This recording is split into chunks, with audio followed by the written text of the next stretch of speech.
नमस्कार, मैं हूं आपके साथ मयंक। आज 21 तारीख है और पिछले 12 घंटे के अंदर जो खबरें आई हैं वो इस ओर इशारा कर रही हैं कि अब ईरान पर हमला होना तय है। और जो मेरे पास खबरें हैं उसके मुताबिक टारगेट पर इस बार है इस्फहान और हमले की बड़ी शुरुआत इस्फहान से हो सकती है। ईरान का वो न्यूक्लियर सेंटर जिसके अंदर एनरिच्ड यूरेनियम होने की आशंकाएं जताई जा रही है, संभावनाएं जताई जा रही हैं। देखिए, 3 बैठक हुई।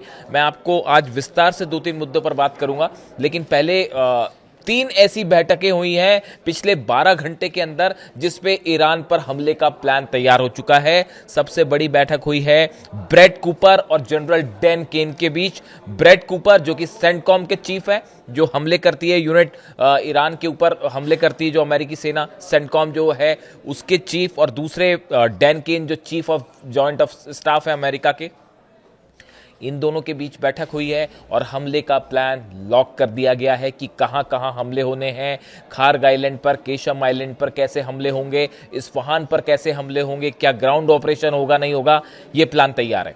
इसके अलावा दूसरी बड़ी बैठक होती है अमेरिका और इजराइल के अधिकारियों के बीच।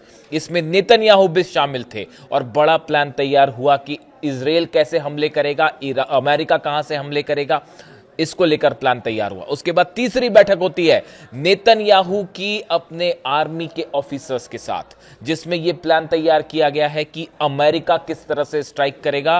और अब यह तय है, जो खुफिया एजेंसी जिस ओर इशारा कर रही है कि ईरान पर हमला अब तय हो चुका है। लेकिन इस बीच 2 बड़ी खबरें। देखिए, आखिर इतना वक्त क्यों लगाया अमेरिका ने ईरान पर हमला करने को लेकर, एक बहुत बड़ा खुलासा हुआ है। जब ये जंग हुई, करीब 40 दिनों तक ये जंग चली सीज फायर के पहले, उस दौरान लगातार इस तरह की खबरें आई कि ईरान ने जो है वो अमेरिका के कई जेट्स गिरा दिए हैं। खबरें आ रही थी कि अमेरिका के 10 जेट गिरे हैं। फिर उसके बाद खबरें आई कि अमेरिका के 13-14 जेट्स गिर गए हैं। अमेरिका के अखबार, यूरोप के अखबार, हिंदुस्तान का मीडिया इस तरह के दावे कर रहा था कि 10 से 12 अमेरिका के जेट गिरे हैं।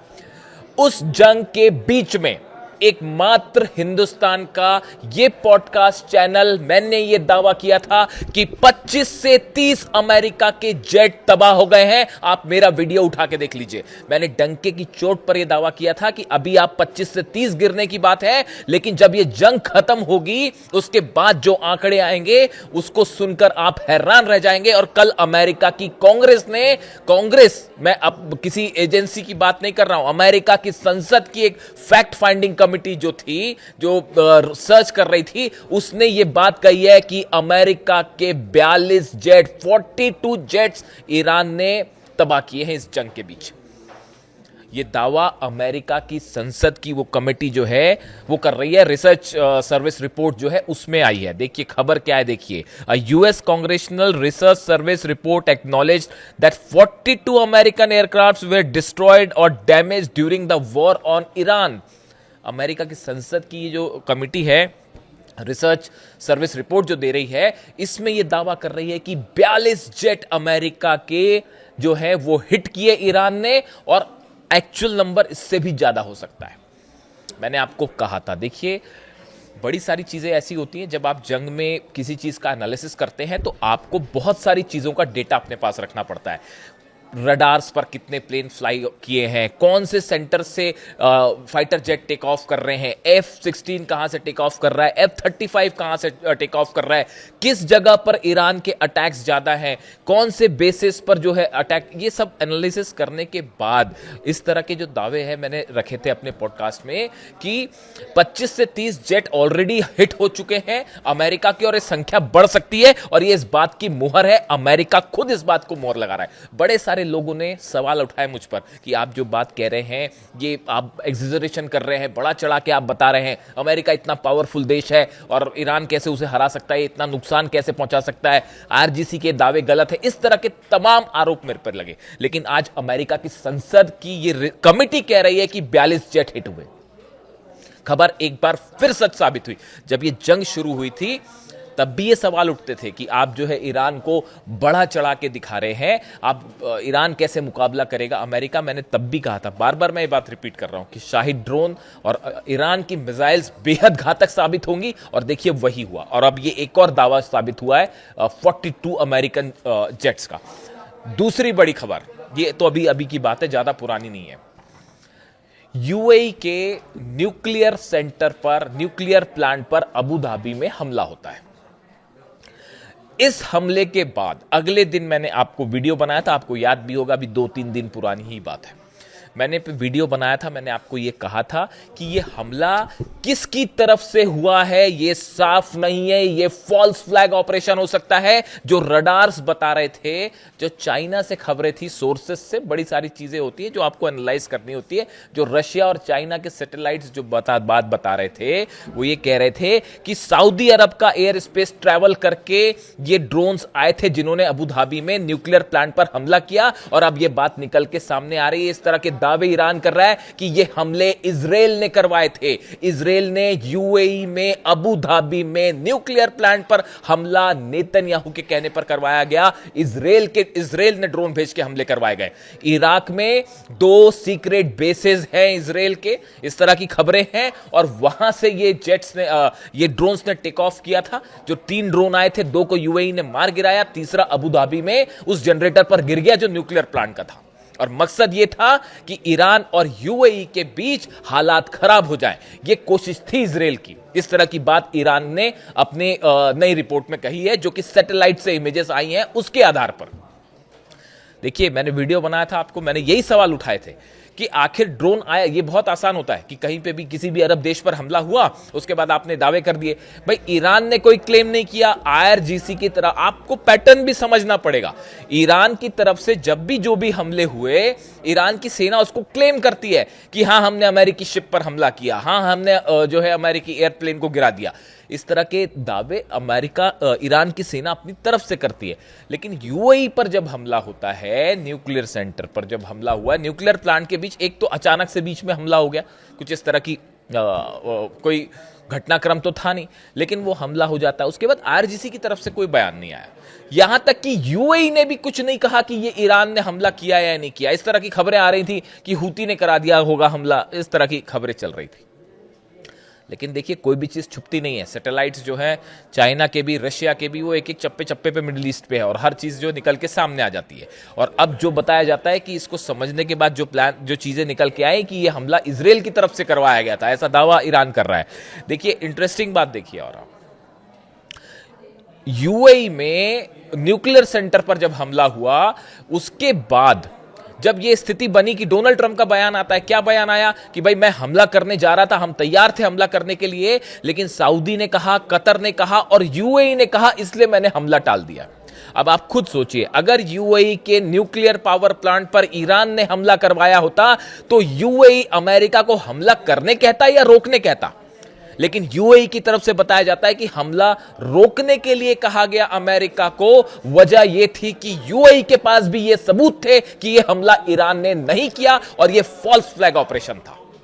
मैंने अपने वीडियो में मैंने आपको बात बताई थी कि अरब देशों को ईरान से भिड़ा के इस पूरे इलाके में अपना प्रभुत्व जमाने की कोशिश हो रही है, और कौन कहां कैसे हमला कर रहा है इसके बारे में कोई साफ रिपोर्ट अब तक सामने नहीं आई। आप विश्वास मत कीजिए, और देखिए वही बात निकल के सामने आ रही है। दूसरा बड़ा दावा जो है वो सही साबित हो रहा है कि फॉल्स फ्लैग ऑपरेशन था।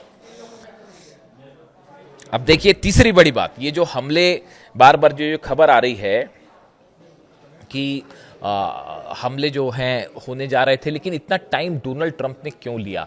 इसकी बहुत बड़ी वजह है ये जो 42 एयरक्राफ्ट गिरे हैं अमेरिका के या हिट किए ईरान ने, इसके बाद अब रिपोर्ट यह है पेंटागन की कि अगर अमेरिका के जेट्स हमला करते हैं तो बड़ी संख्या में रशिया ने और चीन ने अपना defence system, defence missiles provide कर दी हैं ईरान को इस सीज फायर के दौरान। ऐसी खबरें हैं। और ईरान ने अमेरिकन जेट्स का एक एक मूवमेंट जो है वो समझने की कोशिश की कि अमेरिकी जेट जब हमला करते हैं तो वो कहां से टेक ऑफ करते हैं, कितना मिनट लेते हैं हमला करने में, उनमें हवा में रिफ्यूलिंग कब की जाती है, कितने समय तक फ्यूल अवेलेबल होता है, रिफ्यूलिंग कैसे होती है, कौन से जेट रिफ्यूलिंग करते हैं, जो जेट रिफ्यूलिंग करते हैं KC-135 वो कहां से उड़ते हैं, इन्हें राउंड अबाउट लेने में कितना टाइम लगता है। एक एक चीज की जानकारी ईरान के पास है और पेंटागन को यह पता है कि अगर अब की बार हमला होता है तो हो सकता है ये 42 इस बार गिरे, अगली बार 100 से ज्यादा अमेरिकन प्लेन्स गिर जाएं। बिल्कुल आश्चर्य की बात नहीं होगी। एक एक चीज की ईरान ने एनालिसिस करके बैठा। ईरान की अगर हमला होता है तो कैसे अमेरिकन जेट्स गिराए जाएं, और इसकी हरी झंडी जानते हैं आप कहां से आई है? बीजिंग से आई है। देश के दो शक्तिशाली नेताओं की बैठक होती है, पुतिन और जिनपिंग की। उसमें विस्तार से बात हुई है कि कैसे अगर अमेरिका ने हमले किया है तो अगर हमला करता है अमेरिका तो कैसे इस बार डोनाल्ड ट्रंप की एयरफोर्स को तबाह करना है। इसका प्लान बीजिंग में तैयार हो चुका है। देखिए, मेरे पास कोई सोर्स नहीं है इस बात को प्रूफ करने का। मुस्तफा खामेनी की बताया यह जाता है कि पुतिन और जिनपिंग ने इस मीटिंग के बीच में मुस्तफा खामेनी को फोन लगाया गया और यह तय किया गया है कि आगे क्या करना है। संभवतः एक खबर बाहर आएगी तो उसके बारे में हम डिटेल में ऑथेंटिक जैसी ये खबर सामने आ जाएगी तो बात करेंगे। मैं रिपीट करता हूं आपको, पुतिन और जिनपिंग की मुलाकात के बीच ऐसी खबरें हैं कुछ खुफिया सोर्सेस से, मुस्तफा खामेनी को ईरान फोन लगाया गया, सुप्रीम लीडर को, और उनको बताया गया कि अगर हमला होता है तो क्या किया जा सकता है। कल मुस्तफा खामेनी का बयान आया है कि या तो हम शहीद होंगे या हम जीतेंगे, हम सरेंडर नहीं करेंगे। और ये पुतिन और जिनपिंग के बयानों के बाद आया है। आप जिनपिंग और पुतिन के बयान देखिए कि वो क्या कह रहे हैं। पुतिन का बयान ये आ रहा है, उन्होंने इस बात को साफ कर दिया है। देखिए, यूरेनियम को लेकर बातचीत कर दी गई है, जो ऑप्शन है वो सामने रख दिया गया है और ये डेड एंड है, आखिरी ऑप्शन है बस, कि अगर यूरेनियम रूस को दे दिया जाए, शायद हो सकता है ईरान इसके लिए तैयार हो जाए। लेकिन सवाल यह है कि क्या ट्रंप तैयार होंगे? न्यूक्लियर मुद्दे को लेकर ईरान और अमेरिका के बीच किसी तरह की कोई बातचीत अभी आगे बढ़ती नहीं दिख रही। इसलिए अगर आपको इस तरह की खबरें मिल रही हैं कि कहीं कोई डील की संभावना है, कोई डील हो जाएगी, वो डील नहीं होने वाली। ये जो तीन देश कोशिश कर रहे हैं, पूरा अरब कोशिश कर रहा है, क्योंकि ये बात अब सबको समझ आ चुकी है, खास तौर पर सऊदी अरब को मोहम्मद बिन सलमान जो है क्राउन प्रिंस, उनको ये बात समझ आ चुकी है कि अगर ईरान पर हमला होता है उसका नतीजा होगा कि वो जो एक 2030 का अपना एक पावरफुल इकोनॉमिक प्लान लेके चल रहे हैं वो पूरी तरह से जलकर खाक हो जाएगा। और इस बार जंग बेहद भयानक होने वाली है। अब्बास अराक्ची साहब का बयान देखिए, उन्होंने ये क्या कहा। Months after initiation of war on Iran, US Congress acknowledges loss of dozens of aircraft worth billions. Our powerful armed forces are confirmed as first to strike down a touted F-35. Abbas Araghchi साहब ने कहा कि भैया हमारी जो सेना है उसने पहली बार जो F-35 जिसके बड़े गुणगान गाए जाते थे, हमने पहला F-35 डाउन किया है और ये ईरान की सेना ने कर दिखाया। इसके साथ ही उन्होंने कहा, with lessons learned and acknowledge we gained return to war with features में मोर सरप्राइजेस। उन्होंने कहा कि आने वाले समय में हम और बड़े सरप्राइजेस दे सकते हैं। ये इशारा है एक बार अब्बास अराक्ची साहब विदेश मंत्री का ये कहना। बार बार देखिए ईरान की तरफ से बात कही जा रही है कि अगर अमेरिका ने हमला किया तो बड़ा सरप्राइज दिया जाएगा। ये बड़ा सरप्राइज क्या हो सकता है? क्या ये बड़ा सरप्राइज, ये जो 42 जेट गिरे, क्या इसी अंदाज में डिफेंस सिस्टम के जरिए जवाब दिया जाएगा? क्या बाबल मंदेब बंद कर दिया जाएगा, या फिर उस मिसाइल्स का इस्तेमाल किया जाएगा जिनकी रेंज पिछली मार के मुताबिक और ज्यादा है? और क्या नए ठिकाने निशाने पर होंगे? अरब तो पूरा जलेगा ही जलेगा, इसमें तो कोई शक ही नहीं है। तो ये इस ओर इशारा कर रहा है कि अगर जंग है तो अगर जंग होती है, अमेरिका हमला करता है, तो इस बार शायद पिछली बार के मुकाबले और घातक जंग देखने को मिले। इसमें कोई शक नहीं है कि कम से कम मिडिल ईस्ट में वर्ल्ड ऑर्डर बदल चुका है। यहां पे पुतिन, जिनपिंग और ईरान की परमिशन के बिना अब किसी तरह का कोई फैसला नहीं दिया जा सकता। हॉर्मुज में दोनों के जहाज आमने सामने खड़े हुए हैं। ईरान ने ऐलान कर दिया है कि पूरे हॉर्मूज पर अब हमारा अधिकार होगा। पहले तो हमने छोड़ रखा था, यहां से इंटरनेशनल एरिया छोड़ रखा था जहां से जहाज निकल रहे थे, लेकिन अब यहां से कोई भी जहाज हमारे नियमों के मुताबिक ही क्रॉस होगा और जैसा ईरान की सेना चाह रही है उसके मुताबिक ही क्रॉस होगा। बात नंबर 1। बात नंबर 2, जेडी वेंस का एक बयान आया है। जेडी वेंस ये कह रहे हैं कि अगर ईरान के पास परमाणु बम आ गया तो और देश भी परमाणु बम बना लेंगे। जैसे सऊदी अरब कहता है कि अगर ईरान ने किसी तरह का कोई एक्सप्लोजन किया तो हम भी फौरन करेंगे। यानी हकीकत यह है कि पूरे मिडिल ईस्ट में इस समय एक तरफ डोनाल्ड ट्रंप है और इजराइल है और दूसरी तरफ अरब देश हैं जो कि हमला करने के पक्ष में नहीं है, और तीसरी तरफ जो है ईरान है, रूस है और जिनपिंग है। और इन तीनों का पलड़ा बहुत भारी है इस समय, और किसी भी तरह का हमला डोनाल्ड ट्रंप के लिए बड़ा नुकसानदेह साबित हो सकता है, खासकर उनके मिड टर्म पोल्स के लिए जिसमें उनकी हार तय मानी जा रही है। कल तो ये प्रस्ताव भी उनके खिलाफ जो है पास हो गया सीनेट में, और कई रिपब्लिकन सांसद जो है उन्होंने अगेंस्ट जाके वोटिंग दे दी, जो कि लिमिट करते हैं अमेरिका के राष्ट्रपति के अधिकारों को। यानी कुल मिला के हालात ये हैं कि एक तरफ जंग की बड़ी तैयारी पूरी हो चुकी है और इंतजार सिर्फ इस बात का है कि क्या आखिरी वक्त में किसी तरह का जो अरब देशों की तरफ से कोशिश हो रही है कि कुछ बातचीत शुरू की जाए या किसी डील तक पहुंचा जाए, क्या मामला उस दिशा में जाएगा, या जैसा ईरान कह रहा है कि या तो शहीद होंगे या जीतेंगे। जो अपडेट होगा आप तक पहुंचाऊंगा। Thank you so much.